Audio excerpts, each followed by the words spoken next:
right, y'all. So now we are starting mass to mass now. So lately we've been doing, we've done mass to mole, we've done mole to mole conversions, and now we're going to do mass to mass conversions. How, Miss Maitza, how do I know whether a problem, like what I have to do for each problem? It depends what the question is asking. So notice that here it's asking what mass of oxygen gas would be produced when given grams to grams. So this is mass to mass, and we'll put I'll put that up here, grams to grams. So the steps are just the same. However, the process is a little longer, which is why I've decided on your practice for you to do numbers 1 through 3. And if you're watching the video, then you're benefiting from watching the video. I'm just going to leave it the way it is for those of us that just simply don't watch my videos. Anywho, so number 1 here. So step 1 of any conversion that we do is identify the known and unknown, right? So my known, or what I am given, is 37.2 grams of lithium chlorate. Say you don't remember how to write the chemical formula for lithium chlorate, which you very well don't. It's been a while. That's okay. Look at your chemical reaction. Which one of these 3 could possibly be lithium chlorate? Remember what ends in ATE. This is a polyatomic ion. Which one of these 3 has a polyatomic ion? This one does. So this is lithium chloride. So go back to naming days, which I will put on the study guide here, study guide that you guys will be working on at the end of class. So 37.2 grams of lithium chlorate, just what you see here. Okay. Our unknown, or what we are looking for. So I guess this green isn't quite different from, well, I guess that's blue. So let's just put our unknown is what mass of what? Oxygen gas. And again, if you don't remember the chemical formula or that oxygen is diatomic, look at your chemical reaction. Which one is oxygen? O2. So question mark grams of O2. Okay, so that's your first step. Identify your known and unknown. When you see your known and unknown, they both have G's in it or grams, you are doing mass to mass process. Okay, so first step, just like always, or second step, sorry, is to put your known 37.2 grams of lithium chlorate, and yes, you need to write down everything, all over 1. Now, mass to mass, guys, is you have to add 3 more parentheses. It's a 4 parenthesis problem, okay? So go ahead and just set it up. Just know, mass to mass, I need to do 3 more parentheses. That's why I told you it gets longer from here. For those of you that were like, oh, this other stuff is so much. That's why if you did not understand mole to mole, you need to go back in time and rewatch those videos. Okay, so, sorry, dog is deciding to play with his toy at this moment. Anywho, so right at this point, guys, I'm just going to tell you, go ahead and calculate the molar mass of your known and your unknown, and that's going to make your life a little easier, especially if it's not given. So on the bottom here, I'm just going to put molar mass, or MM is my abbreviation for it.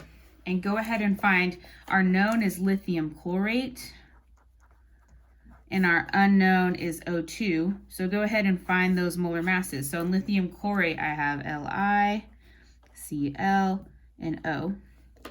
Okay, and everything's going to be multiplied. Like there's only 1 lithium, 1 chlorine, but there's 3 oxygens. And then looking at our periodic table at the atomic masses, so lithium is 7 grams, chlorine is 35 grams, and then oxygen is 16.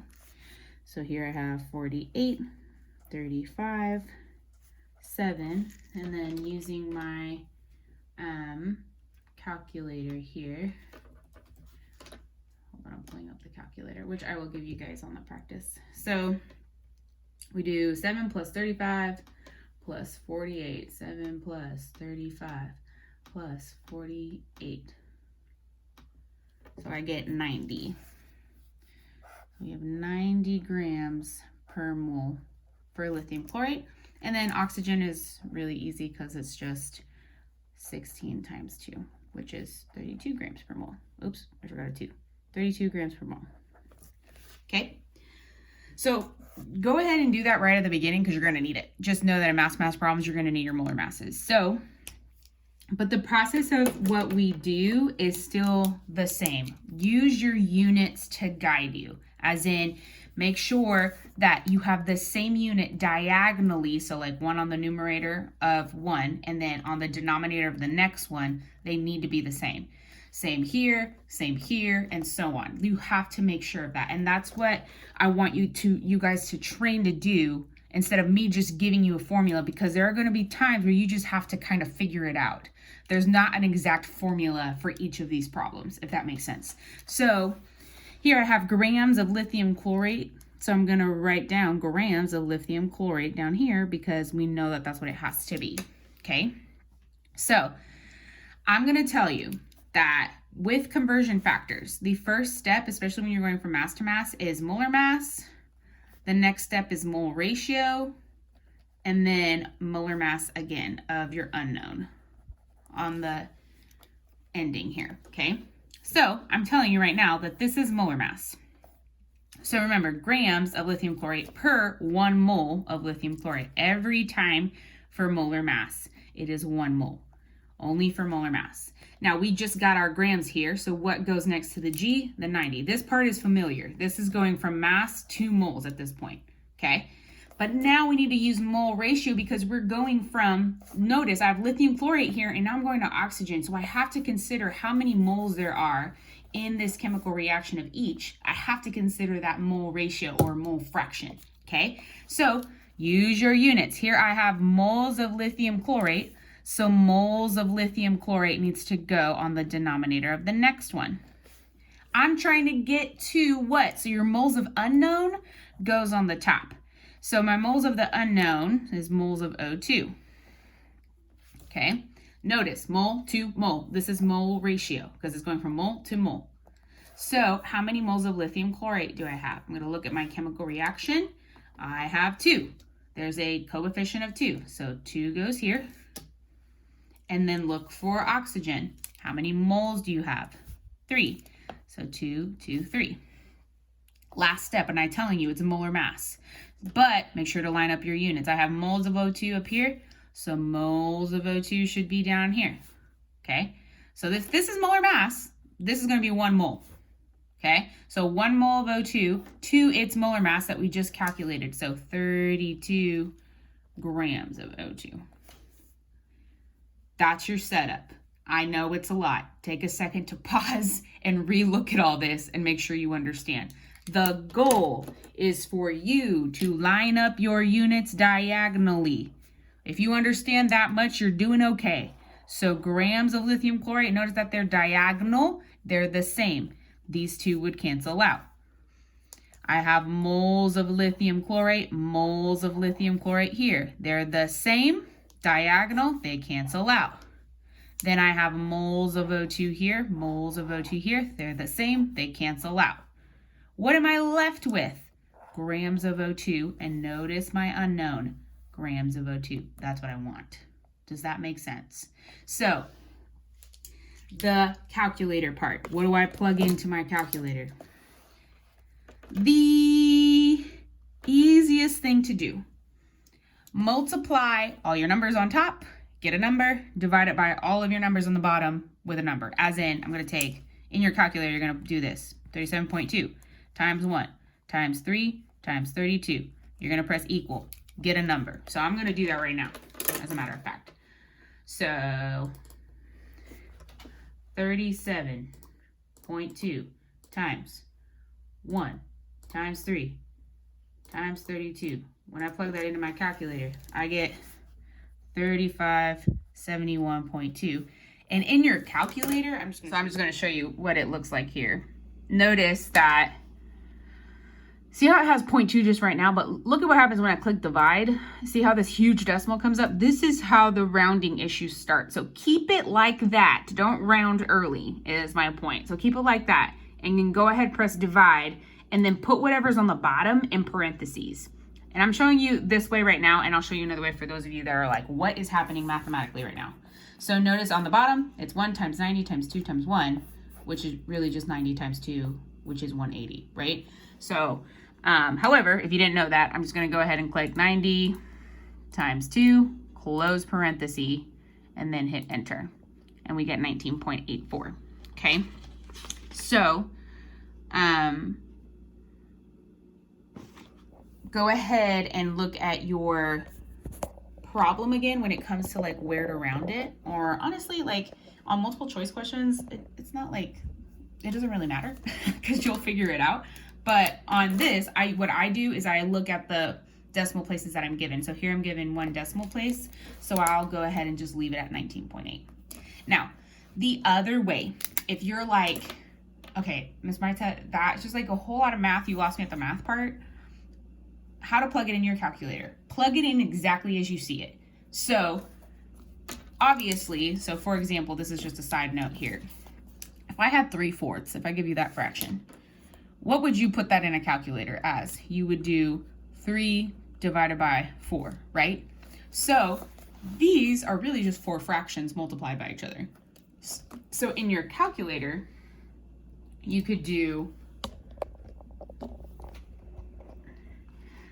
literally what you see here. So I have 37.2 divided by 1. Even if you know that, you know what that is, go ahead and just put that in there. 37.2 divided by 1. And then open your next parenthesis, just like you see here. 1 divided by 90, type that in. 1 divided by 90, close parenthesis, open the next one. What's in the next one? 3 divided by 2. 3 divided by 2. Close, open the next one. 32 divided by 1. 32 divided by 1. Oops. Is there an arrow on here? Backspace, backspace. Oh, yeah. Divided by, I click the plus sign all the time on this one. And then close. And then when you press enter, we get the same thing. So for you non-math brains that were like, what just happened here? Plug it in as you see it in the calculator. Otherwise, multiply everything on the top, get a number, divided by everything on the bottom in parentheses, which is what I did over here. Okay, so I'm going to go ahead, instead of doing the next example from the notes, I'm going to go ahead and tell you what you're doing on your practice for today, just so this video is not like an eternity long. So since you're watching the video, you did your job. You're only doing numbers 1 through 3 today. In other words, for you guys, you're only doing 2 problems by yourself. You're welcome. So I am going to do number 1 with you. And your first step with all of these is going to be to balance. Ms. Maisa, how do you balance? If you don't remember how to do that, guys, this is vital. We spent so much time on this. So remember, draw your line down the middle. List your elements. So here I have Na and Cl, and this side I have Na and Cl.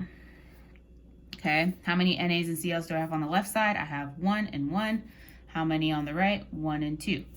You add your coefficients in order to balance. So here, my chlorines are uneven, right? I know that looks like a 2, but it's 1. So I have a 1 and a 2. What can I multiply 1 by to get 2?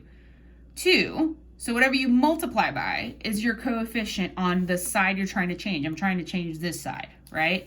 So here, when I do that and I multiply the coefficient by each of the subscripts, I get 2 and 2, right? And then I have, now my sodiums are uneven though, so I have 2 and 1.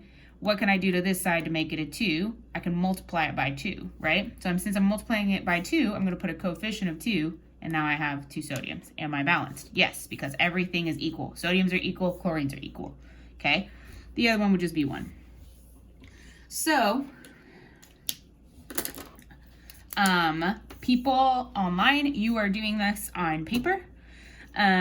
People in person, you are doing, back up. People online, you're doing this in your notebook on paper. That makes sense. Unless you have a printer and you can print this out. People in person, we're doing this on paper, but it's the same exact thing. So first step always is to identify your known and your unknown. So my known is 2.5 grams of sodium chloride. So known, 2.94 grams of sodium chloride. My unknown is how many grams of sodium. So unknown, question mark, grams of Na. All right, so taking this into account, let's zoom in a little bit here. Start with your known over 1 and set up your other 3 parentheses. So 2.94 grams of sodium chloride over 1. Set up your 3 parentheses. And like I said, go ahead and calculate your molar masses. So, and somewhere, you don't need to take a huge amount of space, or if you can do it in your head, great. But I'm just gonna write it on sort of the right side here. So I have sodium chloride, which I'm gonna look at my periodic table, is 23 plus 35, it looks like, right? So sodium chloride is 23 plus 35, 23 plus 35 equals, we get 58. 58 grams per mole. Oops, hopefully you know that's an 8. Okay, and then sodium, we just said was 23 grams per mole. Okay, so molar masses are done. So right off the bat, start to line up your units. So I have grams of NaCl on the numerator here. So on the denominator of the next one, I'm going to have grams of NaCl, right? And I told you from the notes, this first step is molar mass. So it's going to be moles on the top because that's what we're trying to get to, moles, okay? So, and it's going to be 1 mole because this is molar mass. Use our molar mass that we just found here. So 58 grams per 1 mole. The next part is molar ratio, but use your units to see which goes where. So I have moles of NaCl on the top, moles of NaCl go on the bottom. Where am I trying to get to? We're trying to get to grams of sodium, but I need to get to moles of sodium first. So it's moles of sodium go on the top.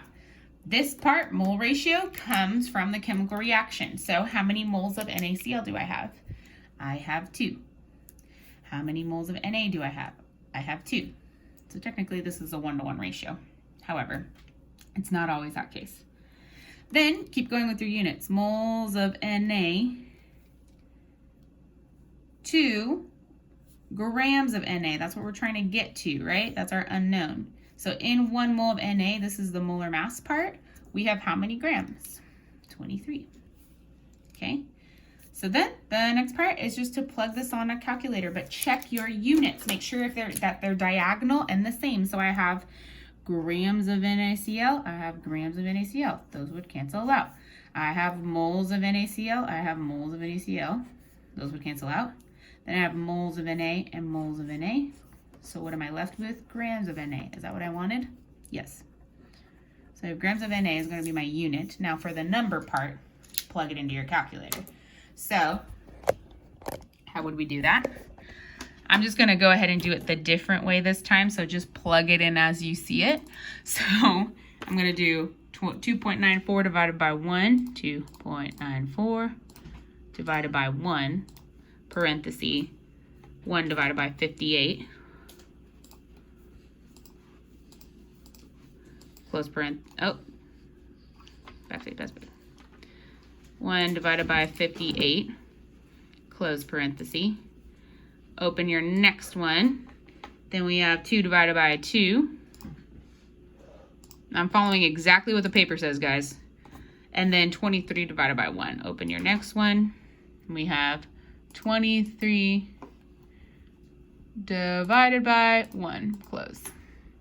Then press enter and we get 1.16. Use whatever you're given. So we have 2 decimal places. So go ahead and write 1.16 grams is our answer. Okay, pause for a second, pause the video, digest whatever the heck I just said, okay? It's really easier than you think, guys. It's just long, okay? It's not hard, it's long. And just remember, in the 3 parentheses, molar mass of known, mole ratio, molar mass of unknown. That's how it is for any mass-to-mass problem. My goodness, speak English. Okay, so Remember, you are only doing 2 and 3. So if that felt really long to you, you're only doing 2 and 3, and you're using the rest of your time to study for your final. Got it, guys? You can do it. Breathe deeply. It's a lot easier than you think. But remember, your first step is to balance both of these. So at least do that. Okay? All right. Have a great day, guys.